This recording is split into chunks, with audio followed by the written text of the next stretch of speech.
Hello, everyone. Welcome back to the way I don't remember. Hold on. The Willowmist Emporium of Antiques and Curiosities.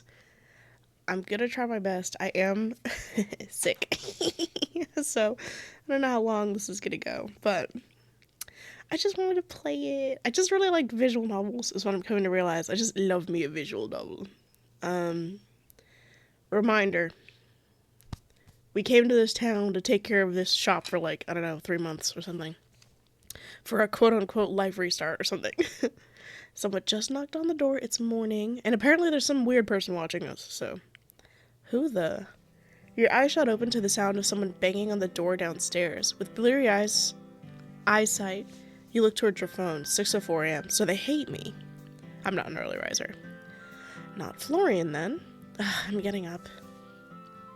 The banging on the door continued. It got louder the closer you became. Well, that's how that works, I fear. Hold on. Alright, sorry. I'm gonna have to do that a lot, I fear. Stranger, too, because it sounded less and less like someone's fist and more like a hunk of metal. I'm coming. No need to break down the door. My lady, I humbly kneel before you as both protector and servant. From this day forth, my life is yours to command. Who are these people in this town and why are they like this? I, Dame Lucille del Rosario, of the Order of the Crown, do hereby swear an oath upon my honor and my blade. No harm shall come to you while I yet draw breath. Your enemies shall be mine, your struggles mine to shoulder. Who's this woman? What the hell? The mysterious knight lifted her head, looking directly towards you. You thought. It was hard to tell with the whole helmet thing going on. Even if it shall cost me my life, I shall stand by your side. I ask for nothing in return, but the chance to serve a worthy cause. By my oath, I shall be your steadfast shield and your loyal sword. Huh? I think you have the wrong person. I appreciate it, but I think you might have the wrong person. Nay, my lady. Fate itself has brought the two of us together. Who else could it be but you? The suit of armor rises straight out to stand taller than you. I think I might still be a little confused. I understand. Trust does not come easy. Please rest easy, my lady, for I shall prove myself worthy of your trust. Okay, hold on a second. First of all, please just call me Sage. Please. I'm afraid I cannot, my lady, for that would be improper. Please? If you wish, then I will make it so, Sage. Thank God. Keep calling me my lady, and it's gonna awaken something in me. Ew, freak. Freak! Okay, good. Now, what's with the whole, get-up? Get-up? The armor? My deepest apologies. It was not my intent to arrive here underdressed. I beg your forgiveness. What do you mean underdressed? You're in a full suit of armor. This is hardly more than ceremonial. Lady Sylvie gifted it to me as a gesture of goodwill. Oh, that's our aunt. And I wear it with pride. Alas, it is suited for the trials of battle. A fine display, to be sure, yet lacking the weight and true enforcement required of combat gear. Lady Sylvie deemed my true armor too imposing for daily wear. Intimidating, I believe she said. Rest assured, should the need for battle arise, I shall be ready. The armor gifted by Lady Sylvie may shine with splendor, but my true steel lies close in hand, prepared to serve. You know my aunt? One moment. The knight tilted her head slightly, then reached up to pull the helmet free from her head. For a moment her face was obscured by the shadow of morning light, but then she shook her head. Okay. You watched on in amazement as waist-long hair... Damn, girl, how'd you keep that shit in the helmet? Yeah, you ever think about it? How did you keep all that waist length? Damn, must be a tight fit in that helmet. You watched on in amazement as waist-long hair tumbled free in soft waves, brushing over the polished shoulders of her armor, framing a serene, resolute face. Her eyes met yours, clear and steady. Holy shit, where did all that hair come from? Me as fuck. I feel like there's so much to unpack here. Please forgive the dramatic display, Sage. Helmets do little to flatter, but duty requires practicality, even at the cost of appearance. To answer your previous question, before making your acquaintance, I was in service to Lady Sylvie. With your arrival, it passes on to you. Why? You like deliver stuff, or what? Do not fret. I will not stand in your way.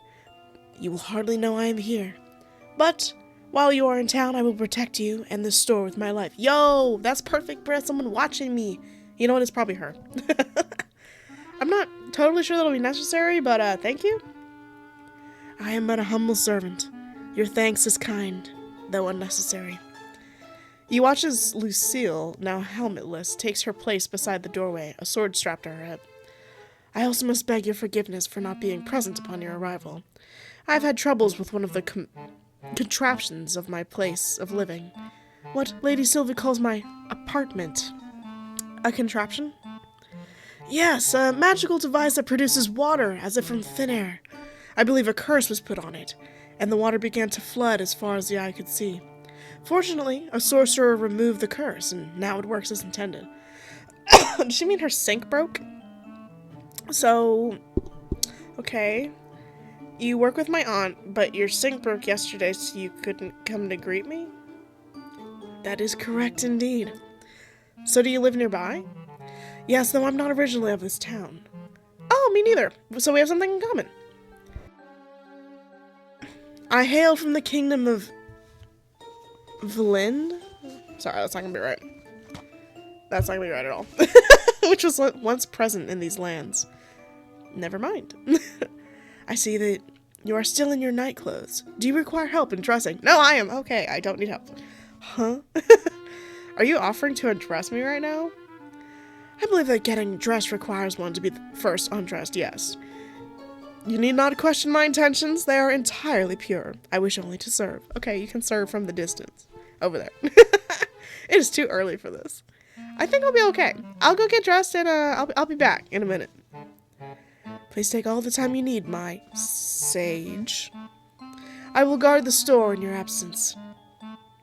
Lucille took her helmet back from where she put it aside and then slid it back into place. There's someone claiming to be calling a knight, standing in my store, and for some reason I feel like I'm the strange one. Yeah. You headed back upstairs.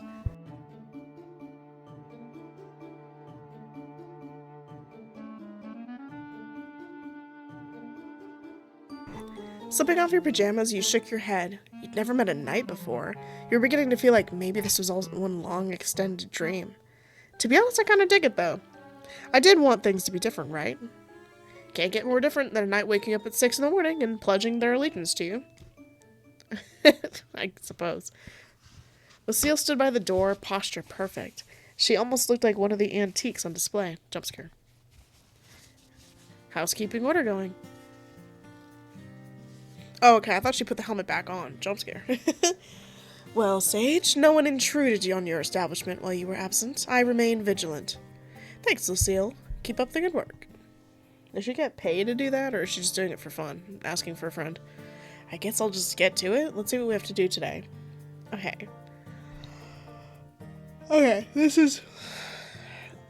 Okay. It's a lot of words. Hold on. Let me... How pricing works. Each item in your inventory has a hidden value range. Oh, okay. Your job is to pick a price within that range. At first, pricing might feel like guesswork, but you'll get better as you go. Smart skills. Your smarts skill helps you estimate prices more accurately. When your smarts is low, you'll only get a rough idea of what something is worth. As smarts increases, your valuation gets sharper, making it easier to spot good detail. Avoid overpricing. Item quality. Items come in different quality levels: poor, normal, good, and perfect. Higher quality items fetch for higher prices. Daily routines. Set and adjust prices before each shift. See how customers respond to your prices. Learn from the results and adjust prices for next time. Okay.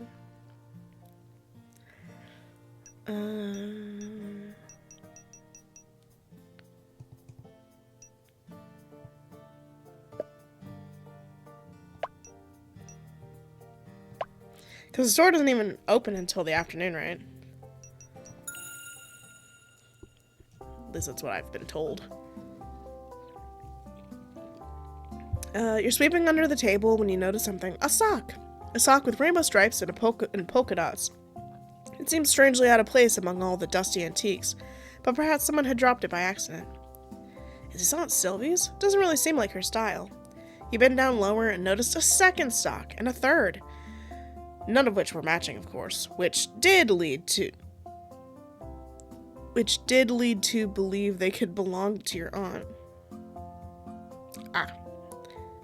She seems like the kind of person who would pull off mismatched socks after all. Damn. Your eyes search around the stores, seeking out any further stray socks. Oh, I got D&D rolls in this bit. Okay. Nice. DC was 5. Difficulty class. I think that's what that means, or I'm wrong. There, peeking out from beneath the stacks of old magazines, you reach under and pull out another sock this time. This time decorated with cartoon penguins. And then you noticed another and another, all in an almost suspicious line leading you to... There, at the edge of the counter, a basket filled to the brim with mismatched socks. You tipped it upside down and watched as dozens, then hundreds of socks began to spill out and cover the counter, then the floor. You flipped the basket back over to find it just as full as when you began. No worse for wear from the massive avalanche of socks that had just covered this entire storefront. I guess someone would find infinite mismatched socks useful.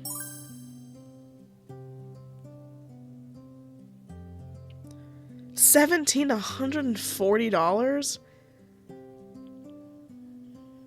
Quality normal. I mean, at most, maybe I would price it for like 20 to 25. I'm not doing 140, that's crazy. Store cleanliness increased. Yeah, I'd probably price it at like 20, 25 bucks. I'd feel crazy. The door chimes rang as someone clad in protective gear once again entered your store. You look down at your watch, 11:58. Perfect time for a break. Hey! Wait, what'd I say? Oh, sorry. I read protective gear and I just thought it was going to be the lady in the suit. Morning. Hi, Florian! Lucille, you know Florian or what?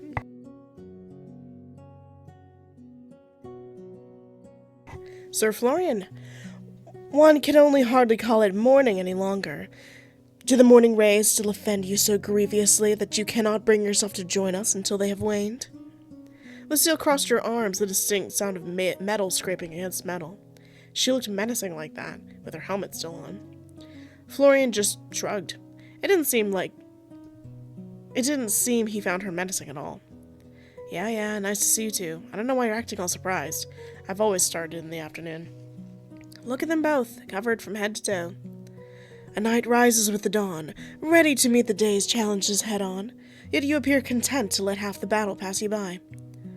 I'll leave the night shit for the night, if that's alright. Okay, rhyming, go crazy.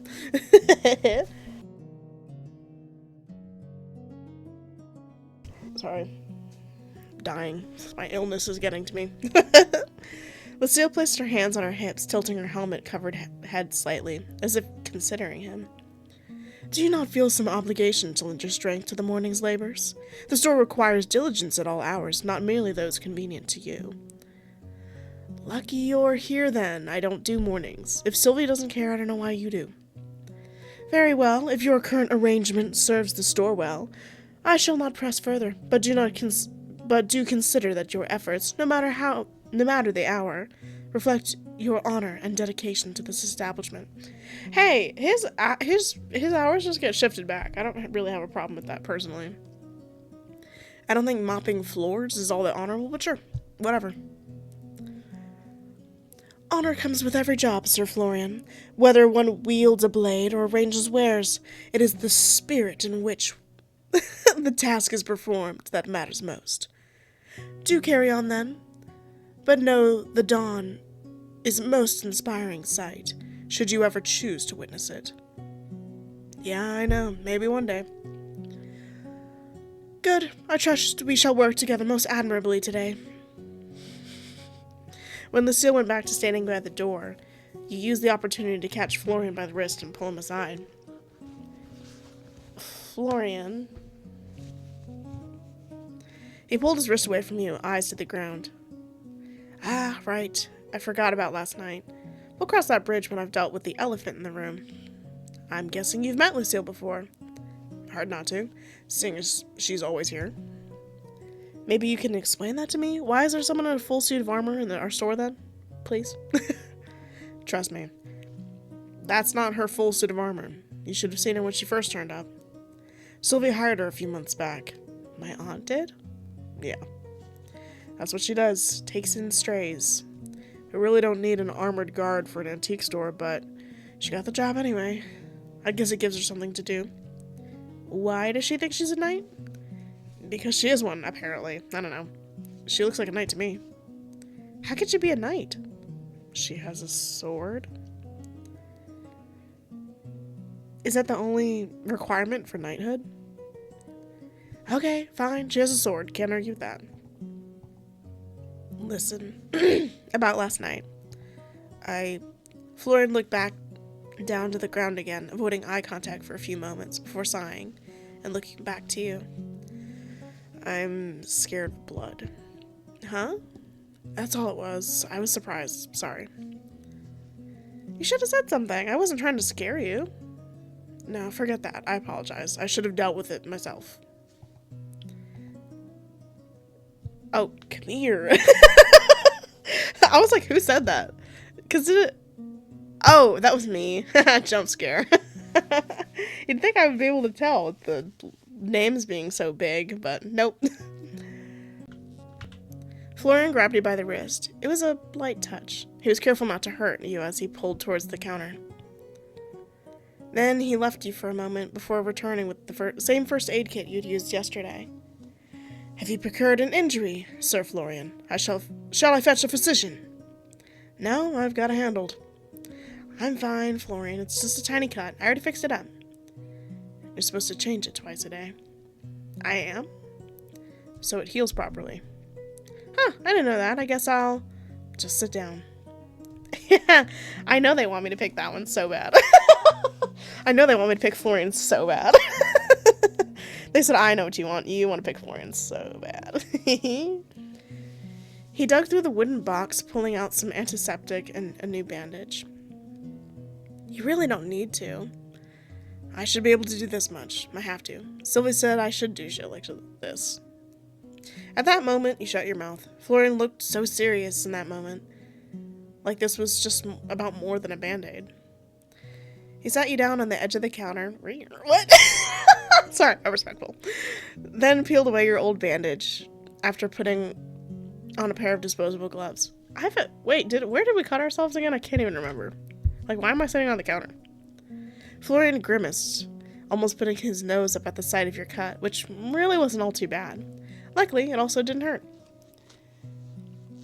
He sat there quietly as he performed his task, like a ritual, putting the antiseptic on your cut, which stung like a bitch. Damn, go crazy.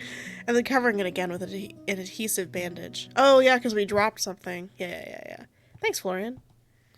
It's not a big deal. Then why does it feel like one? Because he, I don't know, was really quiet and put us on the counter and took it really seriously? Slay. I really did see someone in my room last night. Whoever she was, she disappeared when I broke my glass. Well, I don't know. Maybe the place is just haunted. You think? Or maybe you just imagined it. Anyway, I gotta work. Right, yeah, work. Thanks again, Florian. Yeah, he likes us. He still know yet. You were standing behind the counter, double-checking the amount of change currently in the register when you heard the bell next to the door chime. You look up with the brightest, most show-stopping smile you'd ever mustered just to see a full-sized llama walking in through the door. That's crazy. And then turning around and facing you. It didn't seem to care that this was an antique store, not a petting zoo. It just chewed on some grass. What the? Florian? A mess of dark hair popped out from the storeroom. What is it? Did you buy a llama? Why would I buy a llama? I don't know, just making sure. I did not buy this llama. Do you usually have a llama problem around here? No. This is the first. There was this one time a cat walked in, but I've never seen a llama before. Lucille. Lucille approached, armor glistening in the sun, and then stared down at the beast. Down? How tall are llamas? I feel like they're pretty tall. It stared back. Oh, like the... Okay, I get it. It took a minute, but I got there. Though I know not where this creature has appeared from, perhaps we could train it to be a valiant steed.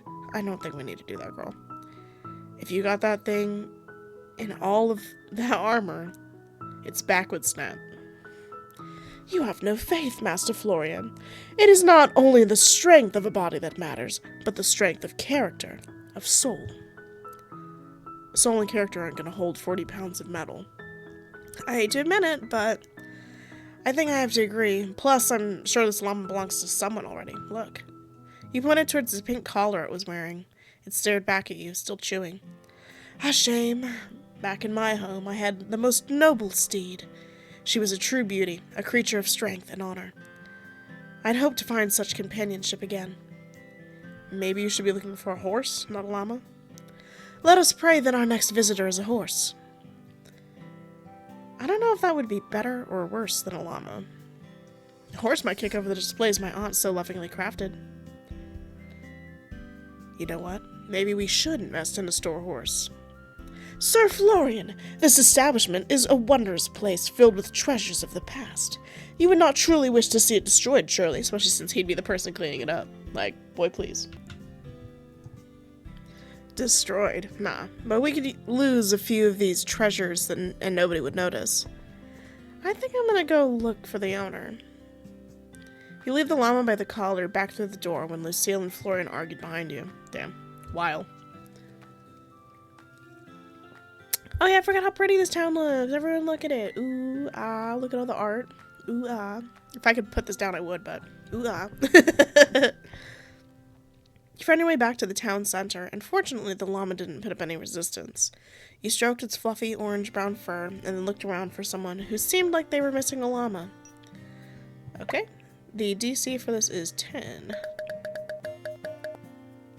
Yes.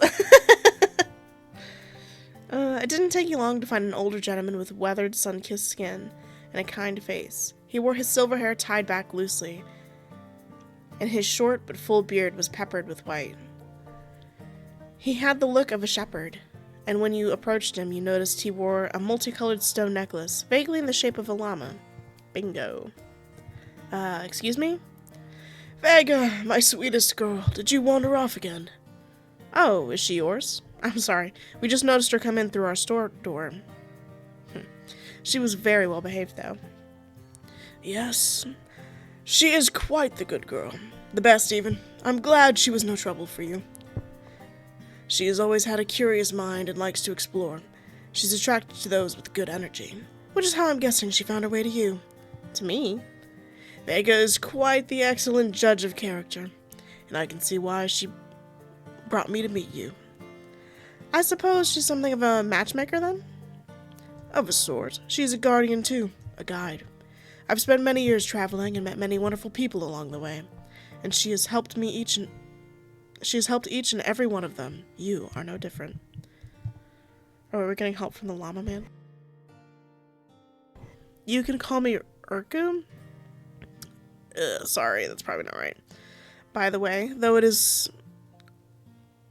but one nickname of many, I'm Sage. Pleasure to meet you and Vega.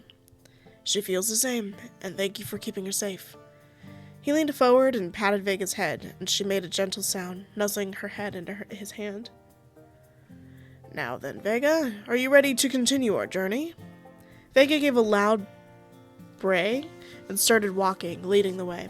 Okay, rhyme, go crazy. I must thank you again, young one. Your energy is strong, and your kindness apparent. Perhaps we'll meet again someday. You waved as they walked away, both a little surprised and confused at the entire encounter. When you noticed something left on the bench, a large bunch of wildflowers and a very crisp $50 note. Quisp. Hello?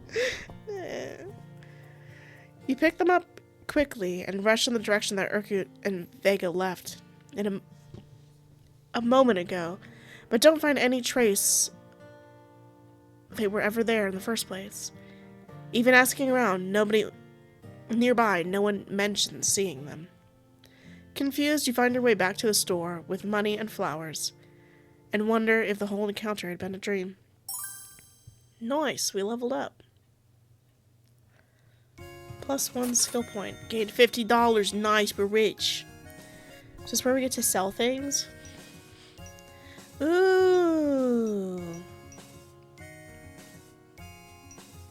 Probably not haunted. Okay, are these all the... Okay. These are the things that we have to name prices for. Stuffed toys are generally like $20 to $30. It's a common item, normally done. I'm gonna say like 20 maybe? 25? See how that goes. An owl plate. You stare, it stares back. Who will win the staring competition? It's a normal, common item. I'm also putting it higher because it's vintage. Somewhere between $6 and $87. I don't know. It's a plate. Let's go with like 15. I don't know. Christmas bells brooch. Wearing the... Oh, it's a brooch. Maybe Christmas all year round. Common, normal item. I don't know. I'm not good at prices. Oh, God. No. Wait. Dang it. Inventory. No. How do I... I'm scared. How do I... Dang it. I don't know how to... Dang it. I don't know how do I backtrack? Scroll back. How do I... No! Oh, I don't need quick save. No. Dang it. Oh, man. Because, we haven't saved in a while. Dang it. Heckin' heck, bro. Dang it. Because I didn't price the other items. Hold on. I have to fix it. Okay, so I guess events are randomized. Because this is where we would have found... I had to start over because not only did I accidentally not price any of the items, except like 2 of them, I also saved over the old save, so it's like after, to where everything's ruined. So I was like, okay, I'll just go back and do it again. They changed the sock part, so... the store was quiet when you knelt down behind the counter, sorting out the various papers and knickknacks stored underneath. And boy, were there a lot of papers and knickknacks. Your aunt was nearly on the level of a hoarder. She had receipts stored away from 2 decades ago, brochures for long-closed restaurants, and enough loose screws to build a small airplane. How can you even amass this much stuff? You pull out a stack of magazines, again some decades old, and began to categorize and sort them. Before your eyes caught on a small, unlabeled white envelope between the pages. You removed it carefully, noting how pristine it looked. It certainly wasn't as old as all the other junk she'd kept behind the register. Flipping it over, you noticed it was also unsealed. Huh. If it's not addressed to anyone, I guess it's fair game. Curiosity got the better of you, and you sat down on the stool and opened the envelope, pulling out a crisp sheet of paper from within. The handwriting was instantly familiar. Neat, sweeping strokes, and each word pressed with the kind of confidence only your aunt seemed to have. Still, there were faint marks of hesitation. A word scratched out here, a sentence started and abandoned there, unusual for her. You smoothed the page and began to read, putting aside any guilt over your nosiness. To my dear Quinn. I'm writing this with ink far too smudgy for my taste, and on paper that deserves better than my restless scratching, but perhaps this is fitting, for you are one of the few people I know who can take scraps and turn them into something whole. A half-empty cupboard becomes a feast, a half-thought phrase becomes poetry, and a half-hearted day becomes bearable. I am leaving Willowmist for a time. Do not fret. It is not forever. You would, of course. You always worry more than you say. I will return, of course. I always do. When I do, I hope you will forgive me for slipping away without ever saying goodbye. You deserve so much better than vanishing acts and riddles. Hello? I should have told you this in person. I nearly did, standing outside the Silver Oak, with words right on the edge of my tongue. But I could not bring myself to, not because I do not trust you, Quinn, but because I trust you too much. You would look at me with those foolishly kind eyes of yours and ask me to stay, and I might have. I can't afford that weakness, not right now. There are important matters only I can attend to that cannot wait a moment longer. Take care of yourself, Quinn. And please don't forget to eat something other than your own cooking now and then. Even chefs need looking after. Yours always, Sylvie. You sat frozen for a moment, the words hanging heavy in the air around you. It wasn't like the other letters she'd left behind for you. This one felt different, softer, more vulnerable. It hadn't even been sealed, let alone delivered. Why had she hidden it away here? Why never send it at all? Auntie, you're more complicated than I gave you credit for. You carefully slid the letter back into the envelope, leaving it no worse for wear than when it started. You could have easily slipped it back between the magazines, to remain hidden and forever. It wasn't your place. But something stopped you. You instead stood up and headed towards the door. The Silver Oak was alive with light and sound, even in the middle of the day. The air smelled of herbs and roasted garlic, underscored by the sweetness of something caramelizingly slow in the oven. Caramelizing. Yum. It was the kind of smell that made your stomach growl, no matter how recently you'd eaten. Several patrons lingered despite the hour, sipping drinks in the garden or eating a meal. It didn't take long to spot Quinn a few tables down. He was moving gracefully between patrons, balancing 3 plates at once, and a full glass of wine, and talking animatedly to his customers. Your eyes met, and nearly instantly he was by your side, face beaming. Hey! Ah, my newest and most radiant customer. No, my newest friend. My newest confidant. My newest partner in culinary crime. He swept into a dramatic bow, somehow without spilling a drop of the wine he carried. His hair slipped forward over his shoulders like a curtain of dark silk. Tell me, are you here to dine? To taste the wonders of my kitchen, to bask in the company of Willowmist's finest oak. Actually, I came here because I found something of yours. Something of mine? A lost trinket? A misplaced poem? My dignity, perhaps? I've been searching for that one for years. He held out the envelope. Quinn's hand stilled before he reached for it. His gaze lingered on it. Recognition flickered instantly across his features, as if he could tell who had written it from the lack of a name on the front. For a moment, the noise of the restaurant seemed to fade around him. He took the letter slowly, almost reverently, as though it might vanish if he had moved too quickly. Sylvie's hand. He spoke the words softly, as if testing them. His thumb brushed the edge of the letter, and he quickly let out a small, shaky laugh that didn't quite reach his eyes. For me? She never gave this to me. His eyes scanned the first few lines. His smile faltered. Whatever flamboyant quip he had been waiting on his tongue shriveled into silence. With a quiet exhale, Quinn tucked the letter back into the envelope and slipped it against his chest. His usual energy was still there, but muted, like a fire burning low. Thank you, Sage, for bringing this to me. His voice caught, and he cleared his throat, forcing a grin back to his face. I owe you a meal. No arguments. The finest thing you've ever tasted, and then some. Consider it payment for your noble service as a courier of forgotten words. You don't have to. But I must. If I did not, the very foundations of the Silver Oak would crumble. And then, where would Willowmist be? Hungry, despairing, devoid of risotto. The grin was convincing, but not quite enough to hide the heaviness in his eyes. Still, he clapped you warmly on the shoulder, his voice booming again to cover the crack on his armor. Do you know why she didn't give this to you? I could guess. But Sylvie has always been a storm. You can't predict the thunder, never the lightning. But enough of my melancholy. I will not let you carry my burdens, when you already carry the store. No. This letter is a gift, in its own way. A reminder that she thought of me. And for that, my heart is lighter, not heavier. Now, how about that meal, Another day. I'm actually meant to be minding the store. Ah, my deepest apologies for stealing you away for so long then. How terrible of me. Terrible indeed. Have a lovely day, my dear. And thank you. With that, you turned to leave. You glanced back over your shoulder and saw him staring down at the letter, a small, wistful smile on his lips.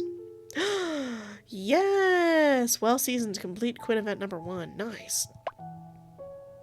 The way I actually, when we got the letter, I did forget his name, so I wasn't really sure who that was for. Okay, this is the thing that we were supposed to do. And we don't have the basket of clothes this time. Let's go with like 10. I want to do 15. This I'll do like 10. This I'll do like... Okay.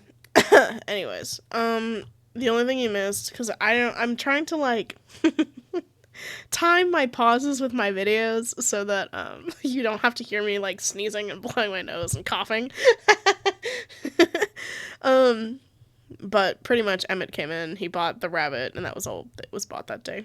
As the sun crested the horizon, the day slowly began to turn into night. You turned the open sign to closed. Whew, another day down. It was pretty busy today. One person came in. I wouldn't call that busy.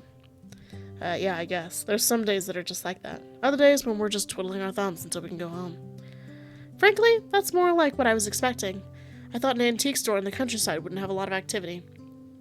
Would an antique store in the city have more activity? Yes, it actually would. There's a lot of freaks. It's me, I'm freaks. I'd love to go to an antique store. I think that'd be fun. I just don't know where they are. It would take minimal effort for me to find one, but I still do want to. Maybe? Antiques and thrifting are pretty popular these days. I always thought it was only old people liked antiques. What, you don't like them? Looks like a load of junk to me. I think you're a hater. Junk? You should not say such things, Sir Florian. I really wish you'd just call me Florian. Lady Sylvie spent her lifetime cultivating this... Curating? I can't read. Hello? It's honestly not even... It's literally just me. It's literally just my brain is filling in words that are just not even there. I need to calm down and just read what's there. Lifetime curating this collection of fascinating oddities. It would do you well to hold your tongue despite its... If it only spits distaste. Oddities is one word for all of this crap. I mean, you to you, but there's a reason you work here if you don't care about the store. I care about the store and the owner. I don't care about the antiques. Your aunt helped me through some shit. Gave me this job when I had nowhere else to go. I appreciate that. Doesn't mean I have to be into lampshades and rusty axes. I guess that makes sense. Speaking of it being busy, though, how do I go about finding more things to sell? We'll run out soon enough, unless I start pillaging the decorations. I don't know, go steal from someone's trash can. Do I look like a raccoon to you? Do you really want me to answer that? I do not think you look like a raccoon, Sage. Perhaps you have more qualities similar to a red panda. Your red coat is divine. Oh, thank you. I'm glad someone appreciates me. Your aunt had a few different avenues for her drunk. Avenues. Hello? I think. I don't really know the specifics. She does have an attic filled with it, though. Huh. You can pick through that. Might find something. Or you might find nothing. That seems more likely. Oh, an attic? Yeah, Sylvie's been meaning to sort through it for ages. If you get injured trying to work through the mess, it won't be my problem, though. I can dig out the key and show you tomorrow. Thanks, that sounds great. At the moment, your stomach let out a low grumble. Oh, right. Do you guys know Quinn? The chef guy? Yeah, I guess. You couldn't sound less interested. Florian rubbed the back of his neck, looking away. He's nice or whatever, we just don't get along. I don't know. I guess we're too different of people or something. Sir Quinn is an excellent cook who makes feasts fit for royalty. Lady Sylvie did well in seeking his companionship. Companionship? Interesting. He invited me to his restaurant to try a new recipe tonight. I nearly forgot about it. Have fun with that. Aw, not even a little bit interested? I'm not hungry. I've got work to do anyways. What? Sweeping the floor? You've been sweeping all day? It'll be fun. For you, maybe. Anyway, bye. Have fun or whatever. He hates us. He doesn't even want to be our friend. At that, Florian left the room. Lucille? I would be honored, Sage. In truth, I had already considered offering to accompany you, should you require a guardian for the evening. It is only fitting that I ensure your safety, even over a meal. It's just dinner. I don't think I need a guard. Just a friend, if that's alright with you. A knight's duty is not bound by circumstance, whether it be dinner or in battle. I would gladly be your shield. But a friend, indeed, I would enjoy the company. Perfect. I still haven't managed to take a look around town, so having a guide will save me from getting too lost. Sir Florian has not offered to show you around the settlement, truly? Well, then please, allow me to escort you through the town and show you its finest landmarks. No harm shall come to you while I am by your side. Sounds like a plan to me. Let's make a whole night of it. A night of it?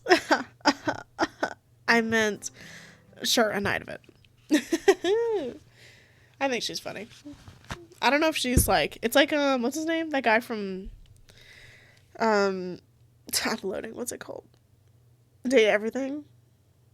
Lukem Nukem? Bro, I love Lukem Nukem. He's so funny.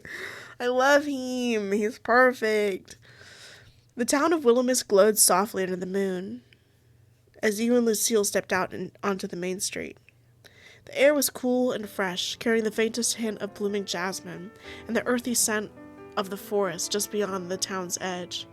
Somewhere, a distant clock chimed the hour, its tones mellow and unhurried. You couldn't help but think that the time seemed to feel slower here. There was really no need to rush, was there? It is a brilliant night for a stroll. Though the weather has begun to cool off, remnants of autumn still remain. The leaves crunched under both of your footfalls pleasantly, singing farewell to their passing season. So, Lucille, how long have you lived in Willowmist? I believe it has been around 3 months now, give or take. Wow, that's very recent. What brought you to town? It is a long story. What? I keep filling in shit that is not there. It's literally ridiculous. It is a long and peculiar tale, Sage.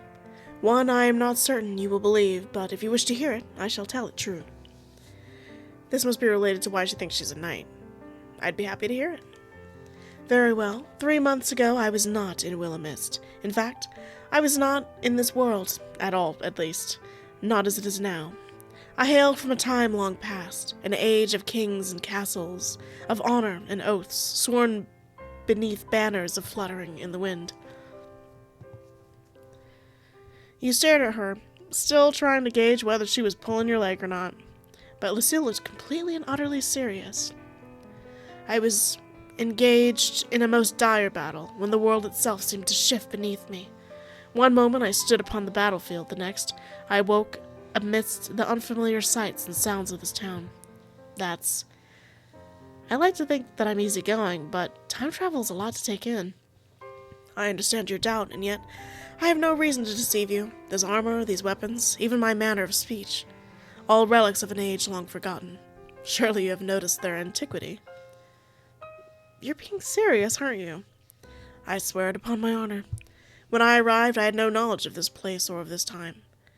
The world I knew was gone, replaced by one of strange machines and customs. She can't be seriously telling me the truth, right? A potential ghost in the store, sure. A time-traveling knight?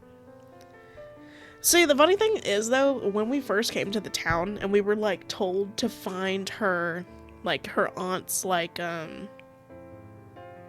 what's it called? The store? The way that she made us find it, I was like, that's some magic shit. I was like, having us turn or, like, take 8 steps forward and then just, like, a few steps back, do a fucking kickflip, and then the store's there. I'm like, okay, that's magic, girl. So I can see it, depending on how... Oh my god, look at the detail on the metalwork. I know that she's been here for a while, but look at it. Ooh, metal. Anyways, yeah, anyways. But I guess she really doesn't have a good reason to lie to me. I'll just go along with it for now. That's kind of nuts, you know? Indeed, it is kind of nuts. How'd you manage to adjust? That must have been a lot of change. With great difficulty, I assure you. Your aunt was the first to show me kindness. She took me in, clothed me, and taught me the ways of the New World. Were it not for her, I might have been lost entirely. For reasons I cannot explain, I feel as though I was meant to be here. Perhaps fate has a purpose for me still. Damn. That's one way to think. That's one way to think about it. You're strong, you know that. Stronger than me. I wish I could go with the flow that easily. I am a knight, Sage. Adaptation and perseverance, or, as you put it, going with the flow, are the very essence of survival.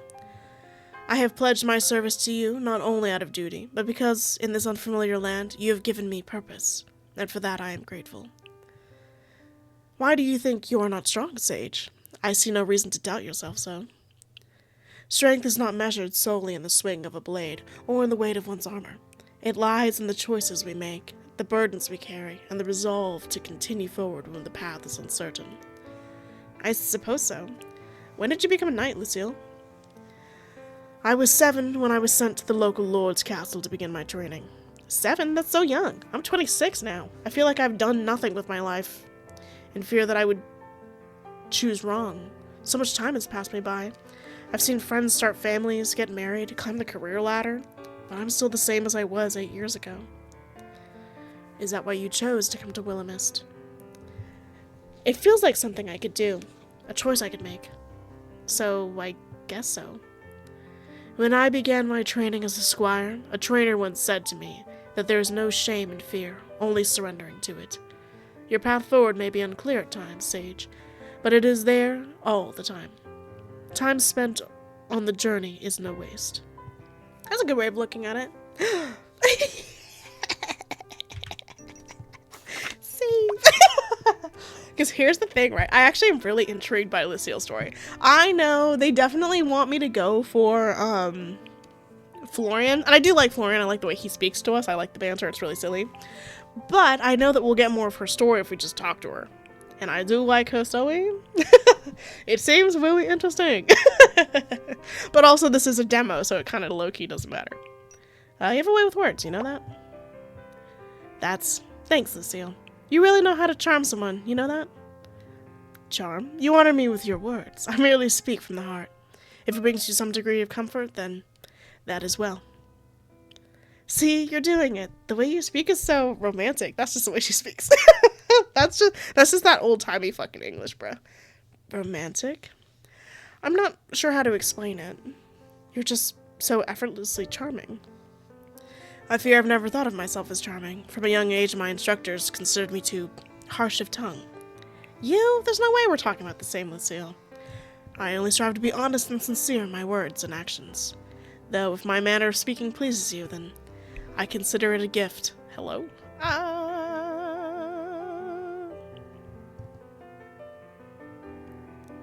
Hello?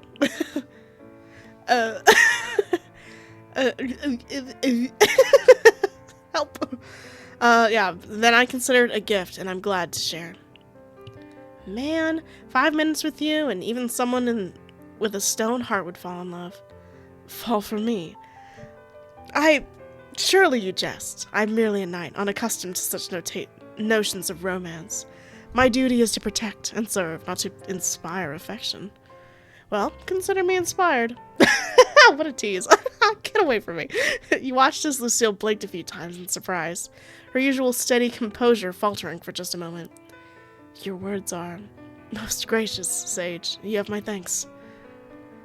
Oh, you know who she reminds me of, Loki? Except literally not at all. Literally just, I had a stroke of that moment where she reminded me. Mara from, what's it called? Legend, nope. The Legend of She-Ra. She-Ra, Princess of Power. The Legend of She-Ra. Lord help. I fear I have spoken too much. Nearly forgot my purpose of our excursion. This way, allow me to introduce you to the fine establishments of Willowmist. The two of you, side by side, continue onward through the town center. As you pass a brightly lit building, Lucille gestured towards it. Behold the farmer's market. It is most curious. It is found indoors. In my day, one would venture to an open square at dawn. Yet here, the bounty of the land is neatly contained beneath a roof. I must admit it lacks the charm of a market stalls, but the convenience is notable. It is open nearly no matter the hour. A grocery store? Yes, I believe that is what Lady Sylvie referred to it as. Further along, Lucille slowed her steps in front of a small clothing store. Its mannequins posed in stylish outfits, many of which are winter coats. It would start to get cold soon, wouldn't it? And here we have the local tailor. Their wares may lack the intricate embroidery of the royal finery, but they seem practical and well made. If you are in need of garments for the winter, I should advise you to pay a visit. Maybe we could take a look together sometime. I would be honored, Sage. She led you onward, pausing briefly outside. A plain brick building with a glowing green cross above its entrance. I'm just letting you know, as gravelly as my voice is right now, I'll never achieve this again. It's because I'm sick. I'm like, I'll never sound the same again. An apothecary, though I have yet to need of their services. Their potions they prepare must be potent in this age, with all the modern tools at their disposal. I'm not sure they use potions exactly, but medicine has probably come a long way. I can only imagine. I pray we do not have to find out anytime soon. Yeah, let's try to stay healthy for the next few months at least, alright? You have my word. Ah, across the way.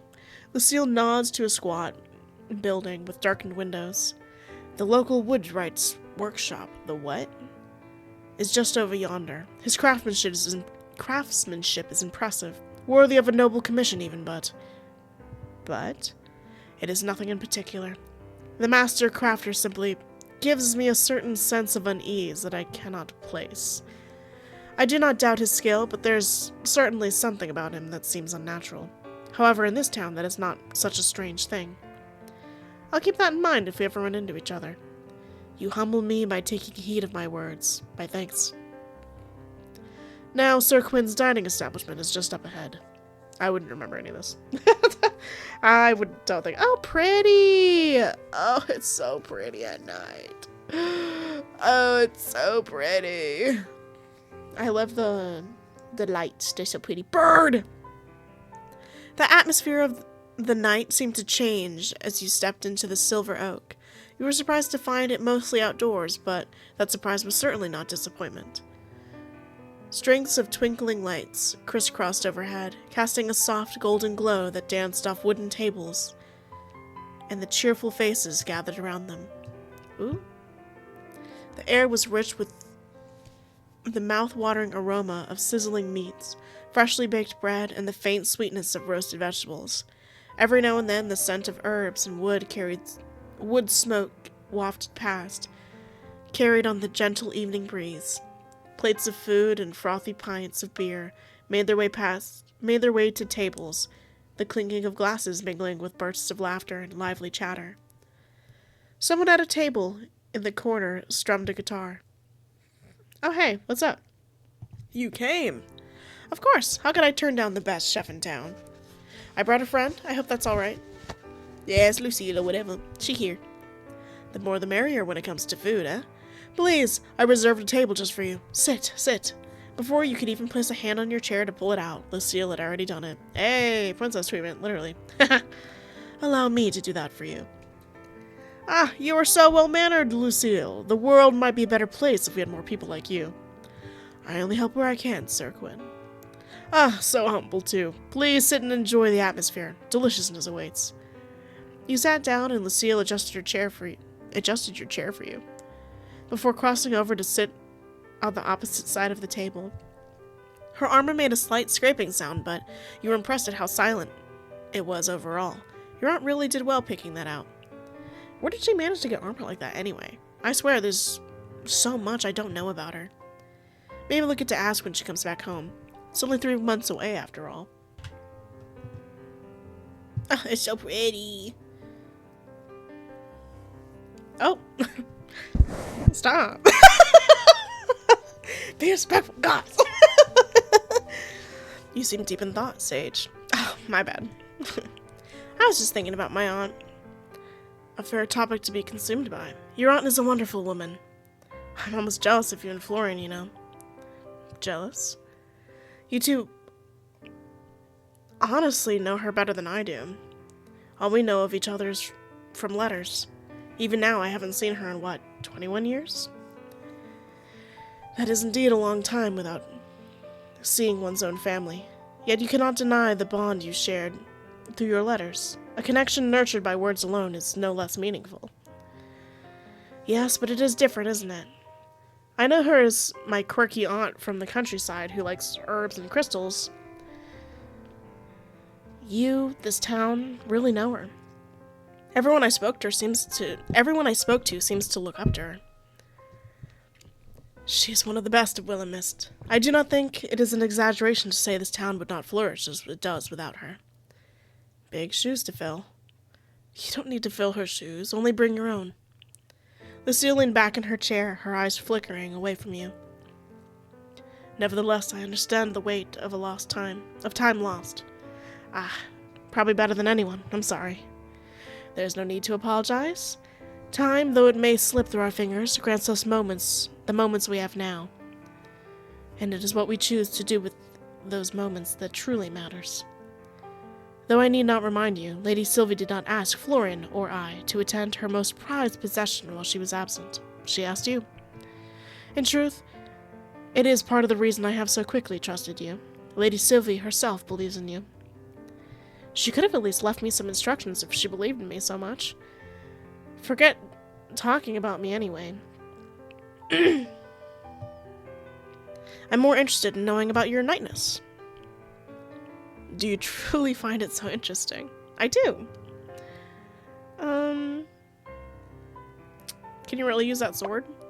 Is that sword real? The blade I carry. Indeed. It is the same one I used in the battles of my youth.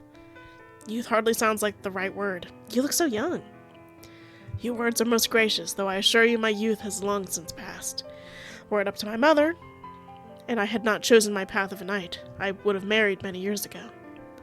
She often reminded me that the sword makes a poor companion, though I suspect she underestimated how loyal the sword can be. It's nice to know that despite the year, mothers are just like that. Your mother also wishes for you to marry. Probably. I think it has more to do with wanting grandchildren than wanting me to get married. But anyway, about that sword.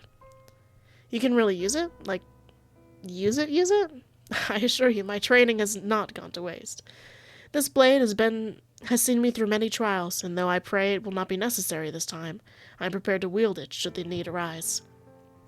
Okay, I don't think you'll need to stab anyone, but I do appreciate the offer. I will endeavor not to stab anyone in your presence. Maybe just not at all. At that, she cracked a smile.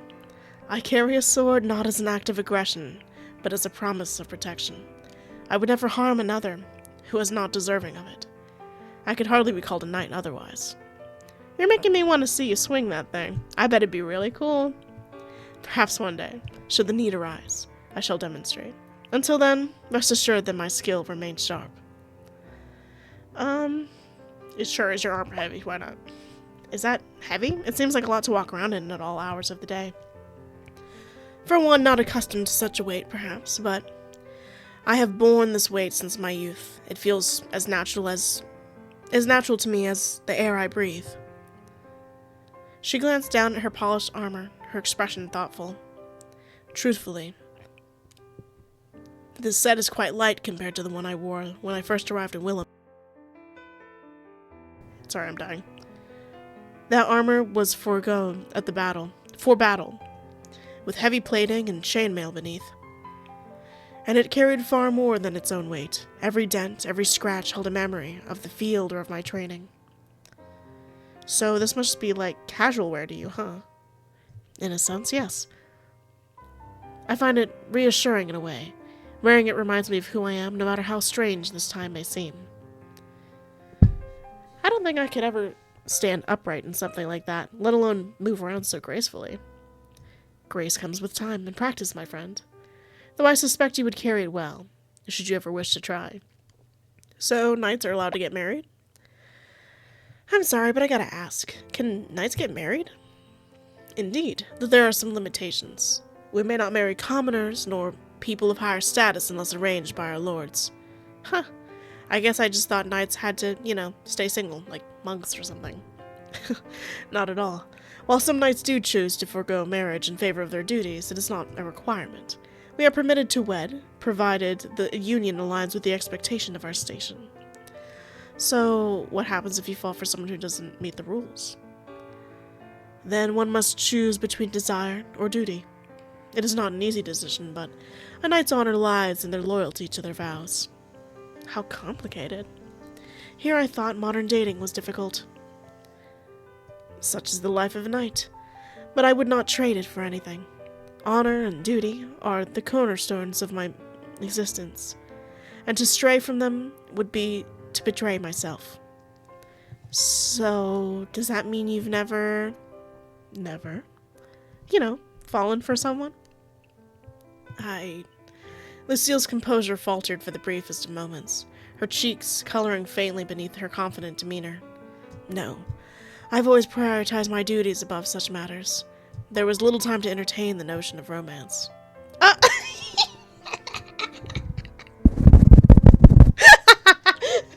Oh no, what about now? Yes. She's so cute. She's so cute, yes. Well, what about now? Now? You said it yourself. This is a totally foreign time to you, right? No one's caught your fancy around town? Caught my fancy. I must admit I have not considered such a matter. My focus has been on adapting to this time and fulfilling my duties. Matters of the heart seem secondary to ensuring I can serve and protect those who place their trust in me. That's a very knightly response. I'm a knight after all, though perhaps it would not be unwelcome to find such a connection.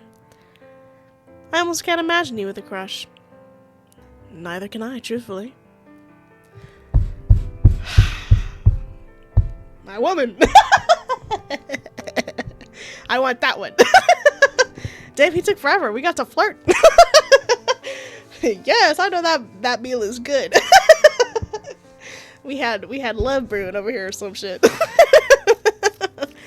Bon appetit! Dinner is served. Quinn appeared as if from thin air, then placed 2 dishes down, one in front of each of you. What you saw would have been fit for the finest restaurant anywhere. The creamy beets were so red it almost surprised you.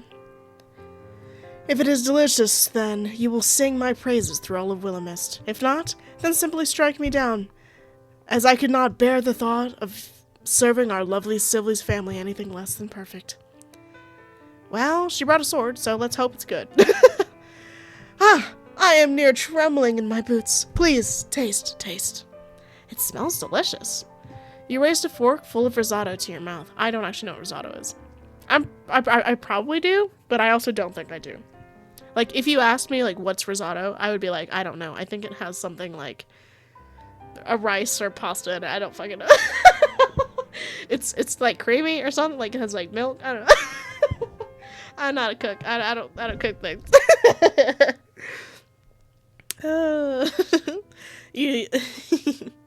The creamy texture, the tender rice. Ooh!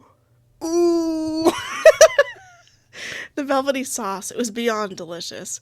As you chewed, the earthy flavor of the roasted beets, almost sweet, filled your mouth. And I did not cheat. I did not see rice right there until just now. Quinn, this is delicious.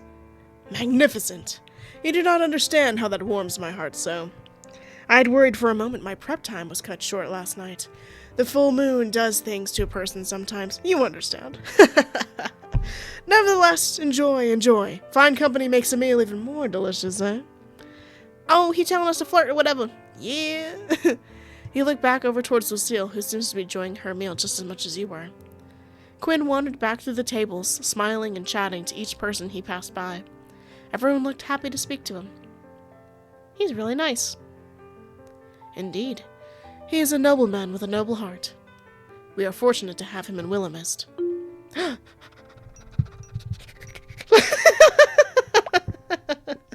I'm calm. Guys, chill! Guys! You continued eating, eyes passing over the various people that sat at the tables. There were all kinds, friends, couples, families. The atmosphere was extremely pleasant, and it was easy to fall into the town's rhythm. Absent-mindedly, you looked past Lucille's shoulder, your eyes locking onto someone a few sitting a few tables away from you. Oh, hey, Emmett. Huh, that guy does know how to cut loose. I guess he just doesn't like me in particular. Oh well, no loss there, I suppose. Hey, Lucille. Yes, Sage. Don't turn around too quickly, but do you know him? She spun around incredibly obviously. Me as fuck. People will be like, oh my god, look at that guy. And I literally will turn lightning fast and go, where?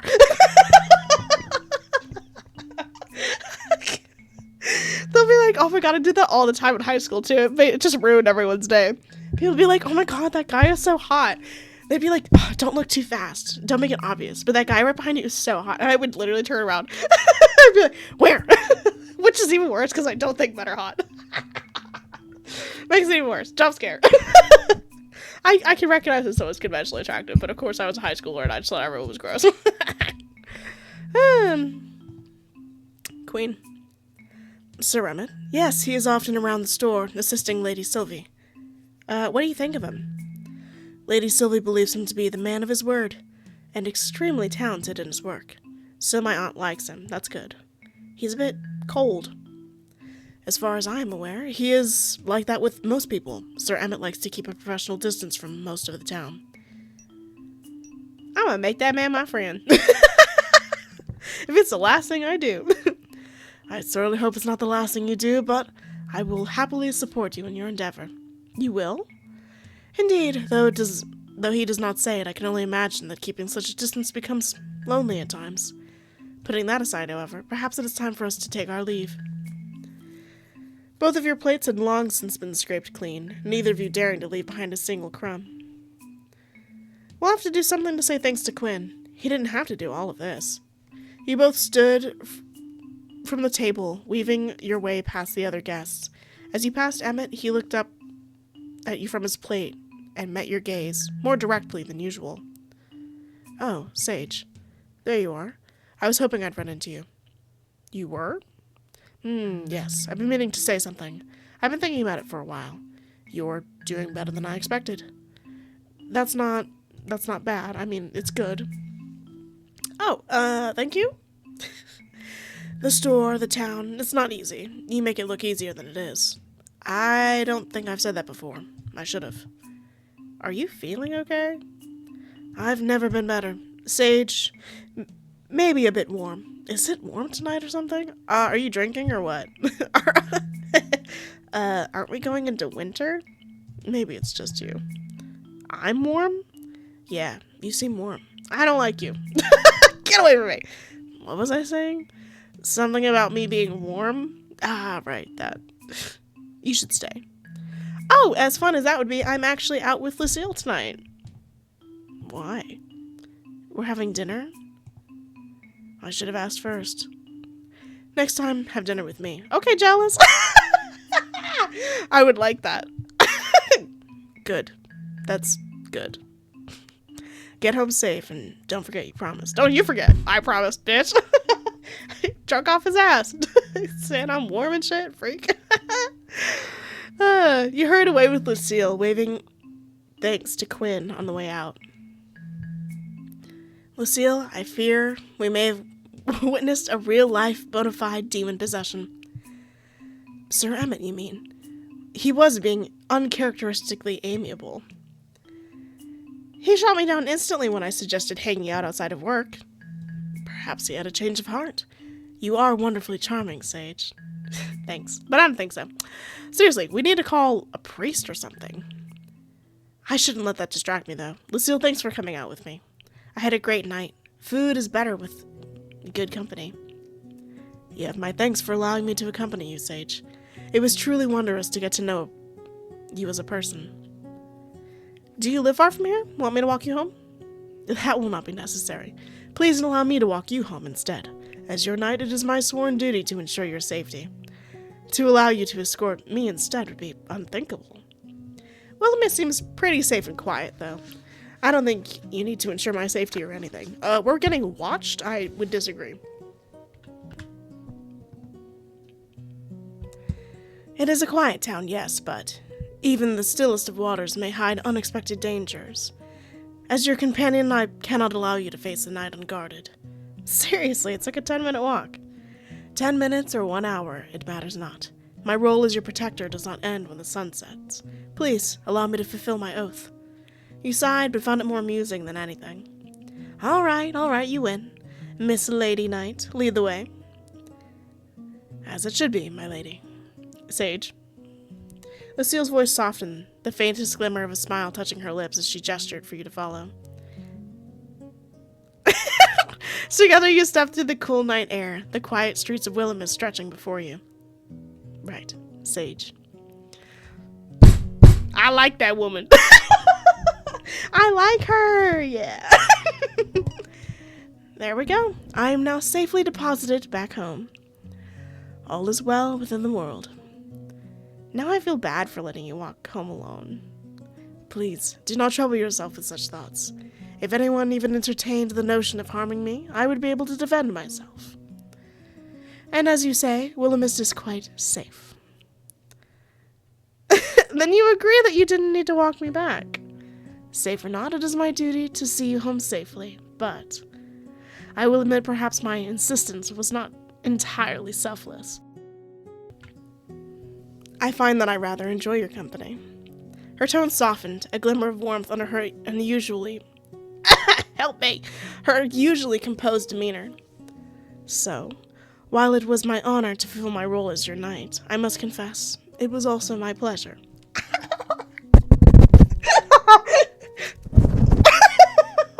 Get away! Oh, someone's a smooth talker. Only an honest talker, Sage. And now that you are safely home, my mission is complete. I bid you good night, with the hope that we shall meet again on the morrow. Kiss? What? I'm playing. Guys, be respectful. God. She offered a light bow, her golden hair catching the soft glow of the night as she turned and began her journey home, leaving you with a faint smile lingering on your lips. Man, she really is great. Yeah, she is. We're gonna date her later. Woohoo! You turned towards the door, digging the old key out of your pocket. It was halfway turned in the keyhole when you heard voices within. I win and Florian loses. Someone owes me $5. What are you even going to do with $5? You push the door open, peering curiously into the room. Is it a ghoul? Hey. Oh! Jesus Christ, can you stop sneaking around in the middle of the night all the time? Maybe you should spend less time sulking about in here in the dark, then. Was someone else here? Huh? I thought I heard you talking to someone. At your comment, he rubbed the back of his neck, looking away. What weirdo would be hanging around here this late? You. You, for one. I work here. At night, alone, in the dark. So just talking to yourself, then? I guess so. Anyway, I'm busy. You sure look it. How was dinner? It was lovely. Quinn is an amazing chef. You really missed out, you know. Yeah, I know. At that, Florian's face dropped. I'll get back to work. Sure, have a nice night. Dude, you could have just came with us. I don't know why you're entertaining the ghouls. The ghouls! You let out an audible sigh when you finally reached your home away from home. The weight of the day's events had finally begun to settle on your shoulders. Every day seemed to be like that lately. Now, dressed in your pajamas, you got yourself a nice cool glass of water and settled down on a chair. Willowmist sure was strange, and boy were you enjoying it so far. I wonder what's up with Emmett, though. He said he'd stop by sometime. Maybe I'll get a chance to ask him. Maybe he really was swayed by my overwhelming charm. A gentle breeze reached you from the open window, and you closed your eyes, leaning back and enjoying the feeling. And then you heard a rustling. Opening your eyes, you saw a piece of paper of some kind drifted on the wind, before settling on top of the wardrobe. What the? Man, I'll close the windows if trash comes in on the breeze. You stood and then made your way over to the dresser, which you now realized was far too tall for you to reach the top of. Oh, this one? This one? I'm not really sure what we're talking about. Great. I'm gonna get stuck with trash forever. That won't annoy me at all. I guess I'll ask Florian for the ladder tomorrow. Maybe the storeroom has something. At that moment, a gentle green glow began to envelop the piece of paper, and it slowly fell into your outstretched hand. Dude, nice. What? It seemed to be a letter, although rather short. It read, "So, I might have gone a teensy bit overboard last night. It was supposed to be funny. Not, glass smashing, hand slicing funny. Anyway, I'm really sorry that it made you get hurt. I didn't mean for that to happen. Promise. Hope you're feeling better." At the bottom was an elaborate signature that you couldn't quite make heads or tails of. What in the... a teensy bit overboard? Is this Florian pranking me or something? Right, Sage. This has got to be Florian. If not Florian, then... You glanced around the room, half expecting someone to jump out laughing, but the stillness of the room answered with silence. Your gaze returned to the letter, as the sinking realization began to settle in. If it's not Florian, then no one else knew about the glass. Someone wasn't here, and there is a ghost! Hey, ghost, once again, I'm really chill, no one answered. Well, I'm going to sleep now. Please don't steal my soul or anything while I'm asleep, alright? I promise it won't taste good. You quickly crawled into bed, settling into the soft sheets. No ghost disturbed you as you fell into another deep, restful slumber. Nice! Yay! Dude, I really like I really like this demo. I do like 2.5 Studios games. I do genuinely feel like I've played a few of their games. I've played hold on, I need to blow my nose again. But I've played like A Date with Death. I've played what's it called? There's another one. Dreambound. And I just really think, number one, I think their writing gets better the more that they go. I think that their characters have interesting stories. Yeah. So I'm excited for this one. Even though it's just a demo, I don't even know how long the demo is. Does it tell me how long the demo is? I was like, I don't know how long the demo is. I just know there's a demo. Please don't play. I'll cry. And its release date is to be announced. I don't believe it says. Yeah,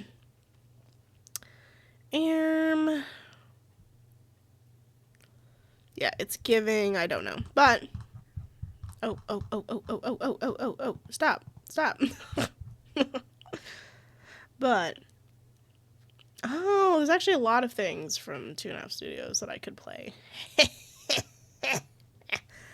Oh, they have like a few games coming out. Ooh, The Divine Speaker. There's another demo. But yeah, I've generally liked their games so far. So we shall see. But I hope you're having so much fun. Maybe as much fun as I'm having, maybe even more. And I'll see you guys next time. Bye.